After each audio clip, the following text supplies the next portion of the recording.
Есть такое выражение, когда если вы даете образование мальчику, вы получаете образованного человека. Если вы даете образование девочке, вы получаете образованную семью. Ал билим алууну жогору баалаган феминист. IT технология менен эсепчи кесибин айкалыштыра билген адис. Жылдын мыкты ыктыярчысы. Спорт менен машыгып 4 тилде сүйлөгөн активист. Көмүскөдө калган көйгөйлөрдү ачыкка чыгарып, стереотиптерди талкалаган айым.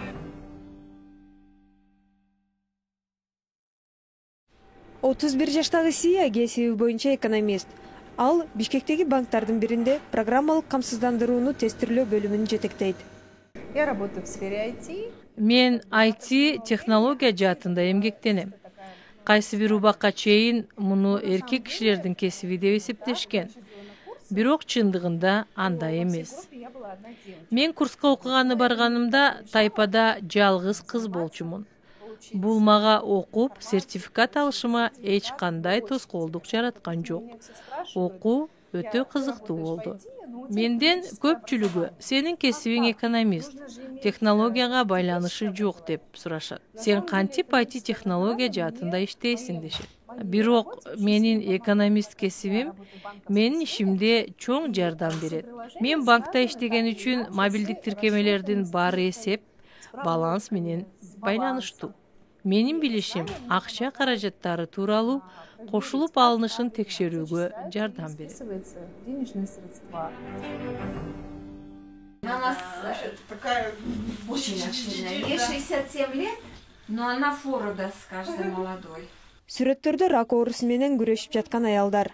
Алар курдашым аттуу топ түзүшүп, эко баштыкчаларды тигишет. Жардам бергени келген Сияпат Усенбекованын ыктыярчы болгонуна 3 жылдай болуп калды. Случилась трагедия, упал самолет Дача сууда самолет кулап, бул трагедияда элдерге жардам берүү үчүн ыктыярчылар керек деген маалымат социалдык тармактарда пайда болду. Мен ал жерге барып, кийим, тамак аш, бут кийимдерди бөлүштүрүп, баштыкчаларга салыштырып, жеткире баштадым. Ошентип, мен ыктыярчы болдум. Эгерде сенин жашооң салыштырмалуу жакшы болсо, баланс болуш үчүн сен да башкаларга жардам беришиң керек. Дарить. То есть нужно тоже отдавать, помогать другим людям. Бүгүн курдашым тобуна дагы бир ыктыярчы топ кошулду. Алар ара төрүлгөн балдарга кийим токуп, төрөт үйүнө тапшырышат. Коомубуздун аярлуу катмарына кам көрө билген айымдар кылган ишине акы албайт. Тигилген баштыкчалардан түшкөн киреше өлкө боюнча онкология менен ооруган аялдардын дары дармегине жумшалат.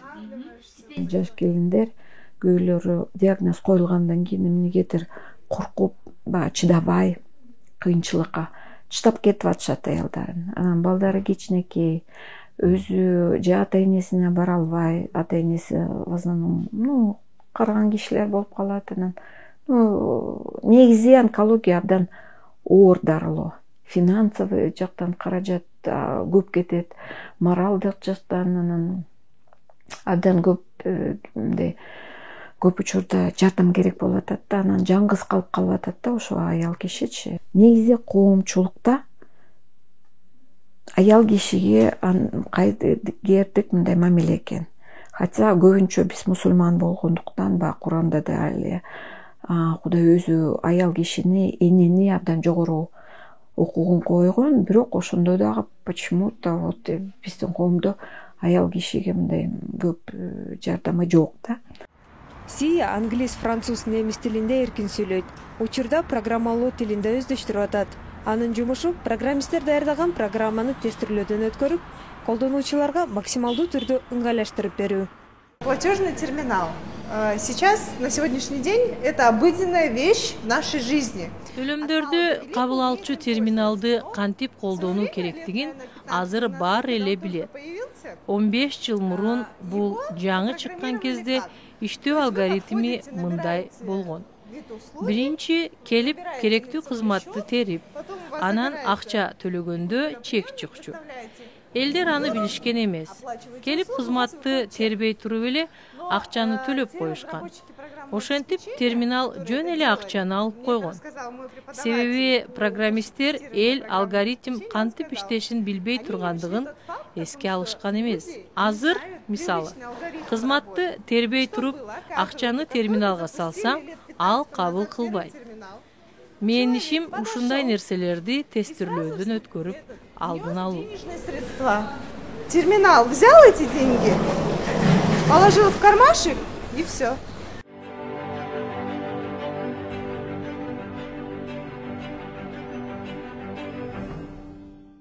Сия банк кызматкери болуп эмгектенгенине 10 жылдан ашты. Азырда ал банктын атын коргогону машыгып атат. И у нас каждый год всегда проходил... Банктар арасында жыл сайын футбол турнири өткөрүлчү. Ага жалаң балдар катышып, кыздар жөн гана колдоп турушкан. Быйыл кыздар үчүн да бир нерсе кылалы дешип, банктар арасында волейбол боюнча таймаш уюштурушту. Волейбол. Билимдүү кыз күчтүү улут деген ойду карманган Сия феминист. Ал кыздардын укугун коргогон акцияларга активдүү катышат. Анын гендердик теңчиликке багытталган демилгелерин өмүрлүк жолдошу колдоп келет. Для меня быть феминистом — это уважать... Феминист болуу мен үчүн бул адамдын жынысына, аял же эркектигине карабай сыйлоо. Мисалы, эгер кыз турмушка чыгып, өмүрүн бала багып, аны тарбиялаганы багыштаса, бул сонунда. Эгер кыз кесипкөй болуп, өмүрүн илимге багыштаса, бул да өтө сонун. Эгер эркек киши стилист, визажист же болбосо балетте бийчи болууну тандаса, бул да сонун. Айтайын дегеним, феминизм бул мен үчүн бирөөнүн тандоосун урматтоо. Феминизм бул каалаган кесипти тандап, өзүң каалагандай жашоону тандоо мүмкүнчүлүгү. Менин жолум болуп, жолдошум биздин кыргыз стереотиптерден алыс, жаңы нерселерге ачык. Ошого бул жалаң эркектин же бул аялдын гана иши деген ойду карманбайт. Мисалы, мен тамак жасасам, ал мөмө жемишти арчып туурап, идиш жууйт. Бардык иштерди ким эмнени жакшы жасаса, ишти ошо жасасын деген гана принциптер менен бөлүшөбүз. Мисалы, мен тамакты жакшы жасайм. Ал идишти жакшы жууйт. У кого лучше что получается. То есть вот только такой принцип. Я хорошо умею готовить, он очень хорошо умеет, допустим, мыть посуду. Биринчи турмушунан ажыраган Сияпат кыз келиндерге карата гендердик жана үй бүлөлүк зомбулукту өз башынан өткөргөн. Мне было 22 года, я работала уже в банке, я знала 2 иностранных языка, вышла замуж по любви, и я столкнулась с тем, что меня не воспринимали как личность, а больше, наверное, воспринимали как человека, который должен поменяться. Мен 22 жашта болчумун. Банкта иштеп, 2 чет тилин билчүмүн. Турмушка сүйүп чыккам. Бирок ал үй бүлөдө мени инсан катары эмес, менин кантип тамак жасап, үй иштерин жасаганыма карап гана баалап калышты. Толугу менен өзгөрүп, ошол үй бүлөнүн тартиби, шарты менен жашай турган адам катары кабыл алышты. Менин биринчи турмушумун аягы жакшы болгон жок. Жолдошум ойнош таап, биз ажыраштык. Буга чейин ал мага да кол көтөрдү. Апам мага эч кайсы адам сени намысыңа шек келтиргени укугу жок деп айтчу эле. Эгер бирөө кол көтөрүп урса, сен да жооп бергин деп тарбиялаган. Мен кичинемде айкидо менен машыкчумун. Айкидо мага жолдошума кол көтөргөндө чыдап олтурбай жооп бергенге жардам берди. Мен да урдум, бирок бул менин тандоом болгон. Мен башка кыздарды бирөөнү ургула дегенден алысмын. Анткени эркектер жооп кайтарсаң, андан да каттуу жаракат алып калышың мүмкүн. Өзүңө ишенген гана учурда жооп кайтарсаң болот. Менин бул кылганым албетте мурунку күйөөмө жаккан жок. Экөөбүз мушташа кеттик. Мен айкидо менен машыккан үчүн анын мушунан өзүм эле ала качып блок кое алдым. Ошол учурда кайненем чаппа деген кыйкырык менен келип, экөөбүздү ажырата баштады. Мен албетте аны мага болушуп атат деп ойлогом. Караса ал уулуна болушуп, аны коргоп атыптыр. анан кайненем үчүн уулу бирөөнү токмоктосо болот. Ал эми уулуна жооп кайтарса болбойт экенин көргөндөн кийин ал үй бүлөдө мындан ары жашабайм деп чечтим. Что она защищает меня. Но она защищала своего сына. И для меня это был как бы показатель того, что она поддерживает, допускает того, что ее сын может кого-то бить. А в ответ его, получается, никто не может трогать. И для меня это был финальной такой точкой невозврата, и я решила для себя приняла решение, что я дальше не буду жить в этом браке. Өткөн жылы 9 айдын ичинде аял менен жаш балдарга карата зордук зомбулук көрсөтүлгөн 5622 фактылар катталган. Мындай учурда кыз келиндер ата-энесинин жана жакындарынын колдоосуна өзгөчө муктаж. Это очень тяжелое. Эң жаманы зордук зомбулукка аялдар менен жаш балдар кабылат. Менин багыма турмушум болбой, ал үй бүлөдөн кеттим. Мне повезло. Үйдө мени тосуп алган апам бар эле. Апам мени күткөн, колдогон, жакшы көргөн. Она меня ждала, она меня поддерживала, она меня любила. 6 жыл мурун апасын жоготкон Сия берилген өмүрдүн ар бир мөөнөтүн баалай билет. Ал тилектеш корбулары менен балдар жана карылар үйүнө жардам көрсөтөт. Былтыр жылдын мыкты ыктыярчысы наамын алган. Чавалекей деген коомду ачканбыз. Ошо Чавалекейдин ичинде бир топ адам бар. Ар кайсы ошо детский домдорго барып, балдар менен убакыт өткөрүп, эң негизги биздин чоң вкладыбыз, бул биздин убакытыбыз, биздин өзүбүздүн мындай ичибизде болгон бүт мээримибиз.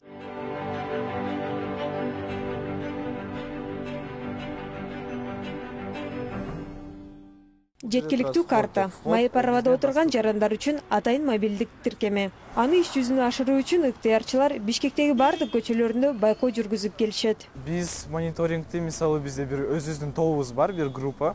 Ал жерде дагы бир канча ушундай волонтерлор жана ловуз адамдар бар. Алар өзүнүн волонтер менен чыгып, бир өзүнө бөлүнгөн бир аймакты мониторинг кылышат дагы. Анан ал жерден болсо ошол картага киргизет. Мисалы биздин аймак бул микрорайондор аймагы болчу. 7-чи микрорайон аймакты кылдык. Биз мына Космопарк ушул тарапты бүтүрдүк. Биз көргөн 20 мекеменин ичинен 3 гана жерде талаптарга жооп берген пандустар орнотулуптур.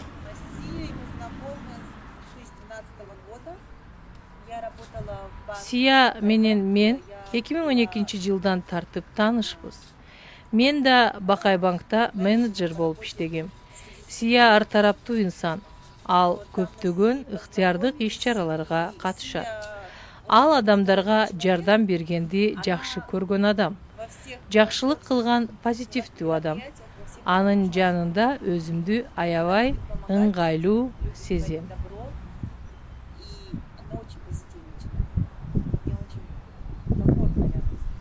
Байкоо иштерин ыктыярчылар 3 айдан бери жүргүзүп атышат. Топтолгон маалымат 2 ГИС тиркемесине киргизилет. Мир не Өзү алам бардык адамдар үчүн тең жана жеткиликтүү эмес. Жөнөкөй мисал. Көпчүлүк адамдар эгер ал аял ден соолугу жагынан мүмкүнчүлүгү чектелген болсо, турмушка чыга албайт. Ден соолугу бекем бала төрөп тарбиялай албайт. Уна айдай албайт деп ойлошот. Айнура болсо бул стереотиптерди талкалайт. Баласы бар, машина айдайт. Активист. машину водит, активистка вообще вот. Сия өзүнүн кылган аракети менен коомчулукта теңдик жаратууга умтулат.